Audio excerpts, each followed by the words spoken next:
Hi friends, இன்றைக்கி நம்ம காரப்பொடி வச்சு கருவாடு குழம்பு எப்படி செய்கிறதுன்னு தான் பார்க்க போகிறோம். ஃபஸ்ட்டு இந்த கருவாடை நம்ம க்ளீன் பண்ணி எடுத்துக்கணும். அது பாருங்கள், அது தலை உள்ளே இருக்கிறதெல்லாம் பிச்சு எடுத்துருவாங்க. அது உள்ள குடல்லாம் இருக்கும். நெக்ஸ்ட்டு அதை தண்ணியில் போட்டு 10 நிமிஷம் ஊற வச்சுட்டு அதுக்கப்புறம் எடுத்து ஒரு கல்லில் நல்லா தேய்ச்சிங்கன்னா அது நல்லா க்ளீன் ஆகிடும். இதை மாதிரி ஒவ்வொரு கருவாடு பீஸையும் எடுத்து நல்லா க்ளீன் பண்ணிவிடுங்க. நல்லா தேய்க்கணும், ஏன்னா தண்ணியில் ஊறினதுனால அதில் இருக்கிற நல்ல வேஸ்டேஜ் எல்லாமே வந்துடும். நல்லா தேய்க்கணும். நீங்கள் முள்ளெலாம் இருக்கும், அதனால் கொஞ்சம் பார்த்து தான் செய்யணும். இந்த கருவாடு நல்லா சளிக்கெலாம் நல்லாவே கேட்கும். அடுத்தது குழந்தை பிறந்திருக்கு இல்லையா, அந்த லேடிஸ் எல்லாம் சாப்பிட்லாம். நல்ல பால் சுரக்கும், அதாவது பிரஸ்ட் ஃபீடிங் மாம்ஸுக்கு சொல்கிறேன்.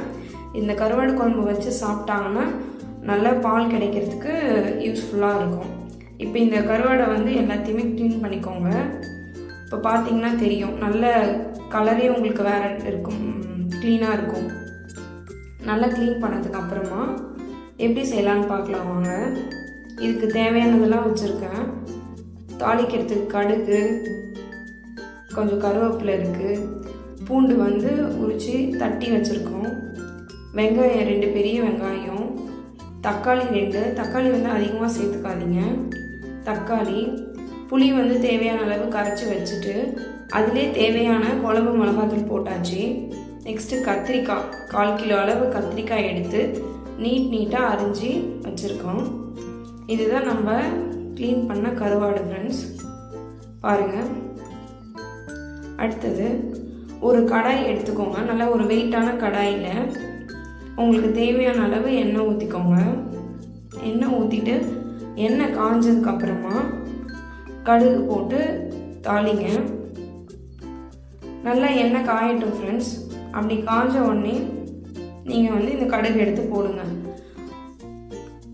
கடுகு பொரியட்டும். எல்லாம் நினைக்கலாம் ஃப்ரெண்ட்ஸ், என்ன ஃப்ரைடே கருவாடு குழம்பா அப்படின்னு. இன்னைக்கு காலையிலேயே நாங்கள் ஃப்ரைடே பூஜை வேலை எல்லாம் முடிச்சிட்டோம். அதனால தான் இன்றைக்கி கருவாடு குழம்பு வைக்கிறோம். எங்கள் வீட்டில் இருக்கவங்க எல்லாருமே விரும்பி சாப்பிடணும்னு நினச்சாங்க. இந்த கருவாடு எங்கள் ஊரில் எங்கே கிடைக்குன்னு பார்த்தீங்கன்னா சந்தையில், எங்கள் ஊரில் சனிக்கிழமை சந்தை, அந்த சந்தையிலே இந்த கருவாடை வாங்கிடுவோம் நாங்கள். இப்போ கடுகு பொரிஞ்சோடனே பூண்டு போட்டிருக்கேன். பூண்டு நல்லா வதங்கட்டும். நாங்களுக்கு எங்கன்னா கருவாடு தேவையோ அது எல்லாமே எங்கள் சந்தையிலே வாங்கிடுவோம். காரப்பொடி, கனவா எல்லாமே நல்லா டேஸ்ட்டாக இருக்கும்.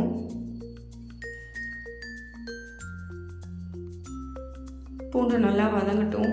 ஒரு நல்ல ப்ரௌனிஷ் கலரில் வந்ததுக்கப்புறமா கருவேப்பிலை போடுங்க.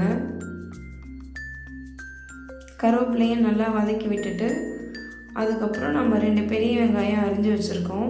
அந்த 2 பெரிய வெங்காயத்தை போடுங்க.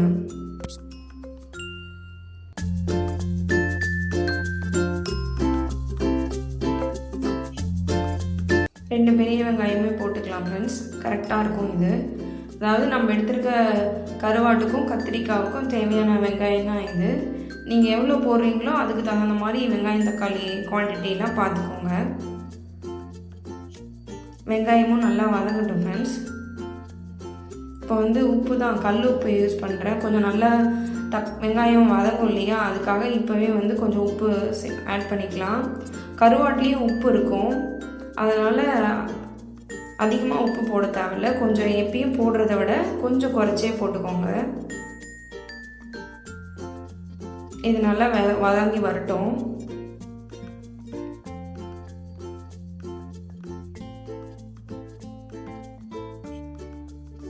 அதுக்கப்புறம் தக்காளி ஃப்ரெண்ட்ஸ், இது 2 தக்காளி தான் எடுத்திருக்கோம். கொஞ்சம் மீடியம் சைஸ் தக்காளி, 2 தக்காளி.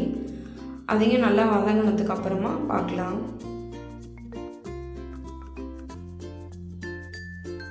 நல்லா வதங்கி வந்திருக்கு ஃப்ரெண்ட்ஸ், உங்களுக்கு தெரியும். அடுத்தது கத்திரிக்காய் அரிஞ்சு வச்சுருந்தோம் இல்லையா, இது நல்லா நீட்டாக கட் பண்ணிடலாம். நல்லா எடுத்து சாப்பிட்றதுக்கு டேஸ்ட்டாக இருக்கும் அந்த கருவாடு கூட. நல்லா கத்திரிக்காய் வதங்கி வரட்டும். அதுக்கப்புறமா நம்ம புளி கரைசலை ஊற்றலாம்.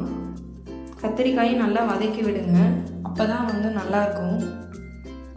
அப்படியே பச்சையாகவே நம்ம அந்த மிளகாத்தூளை ஊற்றிட்டோன்னா கத்திரிக்காய் வேகவும் டைம் ஆகும், அந்த கருவாடும் உடஞ்சிரும்.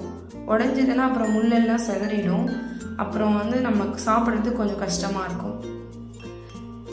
இப்போ கத்திரிக்காய் வதங்கிடுச்சு. இதுக்கப்புறமா நம்ம அது கரைச்சி வச்சுருந்த புளி, அது கூட ஆட் பண்ண மிளகாத்தூள் கரைசல் தான் இது. இப்போ அதை ஃபுல்லாக ஆட் பண்ணிடுறேன். பண்ணிவிட்டு இதுக்கப்புறம் நீங்கள் தேவையான அளவு தண்ணி ஊற்றிக்கோங்க. அப்போ தான் கத்திரிக்காய் நல்லா வெந்து வரும்.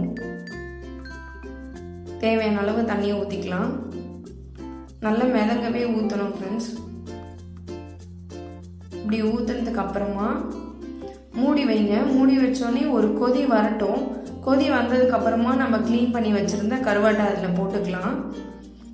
எடுத்தோடனே போட தேவையில்ல. பார்த்தீங்கன்னா தெரியும், நான் நல்லா மிதக்க தான் தண்ணி ஊற்றிருக்கேன் கத்திரிக்காய் வேகத்துக்காக. நல்லா கொதிச்சு வருது, பார்க்குறீங்கன்னா தெரியும். இந்த கருவாடை எடுத்து இப்போது ஒவ்வொரு பீஸாக உள்ளே போடுங்க. அப்படியே கொட்டிடக்கூடாது, தனித்தனியாக எடுத்து போடணும். அப்படியே போட்டு கிளறி விட்டிங்கன்னா கருவாடை வந்து சிதறிடும். அதனால் அப்படி பண்ணாதீங்க. இப்படி ஒவ்வொரு பீஸாக அழகாக போட்டோன்னே நல்லா கொதிச்சு வந்துருப்பாருங்க. இப்போ கத்திரிக்காய் வெந்துடுச்சு. நல்லா கருவாடு குழம்பு ரெடி ஆகிடுச்சு. இதையும் உங்கள் வீட்டில் செஞ்சு நீங்கள் டேஸ்ட் பண்ணி பாருங்கள் ஃப்ரெண்ட்ஸ்.